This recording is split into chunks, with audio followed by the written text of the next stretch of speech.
ಒಳ್ಳೆ ಪಾಯಿಂಟ್ ಆಗ್ತದೆ. ರಾಮಲಿಂಗಾರೆಡ್ಡಿ ಅವರು ಸಚಿವ ಸ್ಥಾನಕ್ಕೆ ರಾಜೀನಾಮೆ ಕೊಟ್ಟಿದ್ದಾರಲ್ಲ ಸರ್. ಹೌದಾ?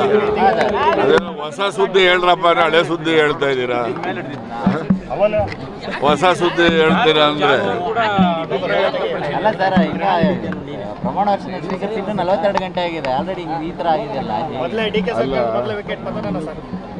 ಅಲ್ಲ, ಯಾವ ಪತನ ಏನಿಲ್ಲ. ಅವರು ಹೇಳಿದಾರಲ್ಲ, ನಾನು ಆತ್ಮಸಾಕ್ಷಿ ಅನುಗುಣವಾಗಿ ಕೆಲಸ ನಿರ್ವಹಿಸಲಿಕ್ಕೆ ಸಾಧ್ಯ ಆಗಲ್ಲ, ಅದಕ್ಕೆ ರಾಜೀನಾಮೆ ಕೊಟ್ಟಿದ್ದೀನಿ ಅಂತ ಒಂದು ಹೇಳಿದ್ದಾರೆ. ಮತ್ತು ಎರಡನೇದು ಹೇಳಿದ್ದಾರೆ, ನಾನು ಶಾಸಕನಾಗಿ ಕಾಂಗ್ರೆಸ್ ಪಕ್ಷದಲ್ಲಿ ನಿಷ್ಠಾವಂತನಾಗಿ ನಾನು ನನ್ನ ಜವಾಬ್ದಾರಿ ನಿರ್ವಹಿಸ್ತೀನಿ ಅಂತ ಅವ್ರ ಪತ್ರದಲ್ಲೇ ಹೇಳಿದ್ದಾರೆ. ಅದರಲ್ಲಿ ಅದು ಹೇಳಿದ್ಮೇಲೆ ಇನ್ನು ವಿಶೇಷತೆ ಏನಿದೆ? ಯಾವ ಟ್ರಬಲ್ ಶೂಟರ್ ನೀವು ಮಾಡಿರೋ ಟ್ರಬಲ್ ಶೂಟರು? ಹಂಗಿದ್ಮೇಲೆ ಅಸ್ಸಾಂಗೆ ಹೋಗಿ ಯಾಕೆ ಟ್ರಬಲ್ ಶೂಟ್ ಆಗಲಿಲ್ಲ ಹಂಗಾರೆ? ಸುಮ್ಮನೆ ಏನೋ ಒಂದು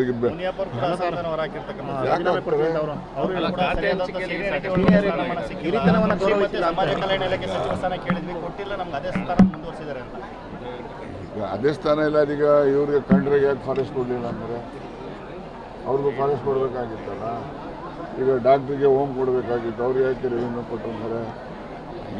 ನೋಡ್ರಿ, ಯಾವ ಆಸ್ತಿ ಯಾರೊಬ್ಬನು ಸೊತ್ತೇನಲ್ಲ, ಗೊತ್ತಾಯ್ತಾ? ಇವೆಲ್ಲ ಬದಲಾದ ಸನ್ನಿವೇಶಕ್ಕೆ ಅನುಗುಣವಾಗಿ ಅವಕಾಶಗಳು ದೊರೀತವೆ. ಆ ಬದಲಾದ ಸನ್ನಿವೇಶದಲ್ಲಿ ದೊರೀತಕ್ಕಂಥ ಅವಕಾಶಗಳಲ್ಲಿ ಅವರು ತನ್ನ ಬುದ್ಧಿಶಕ್ತಿಯನ್ನು ನೋಡಿ ಆ ಇಲಾಖೆಗಳಲ್ಲಿ ಉತ್ತಮ ರೀತಿಯಲ್ಲಿ ಜನಪರವಾದ ಕೆಲಸಗಳನ್ನು ಮಾಡಬೇಕು, ಅಷ್ಟೇ ನನ್ನ ನಿರೀಕ್ಷೆ. ಬನ್ನಿ ಅಲ್ಲಿ ಹೋಗೋಣ.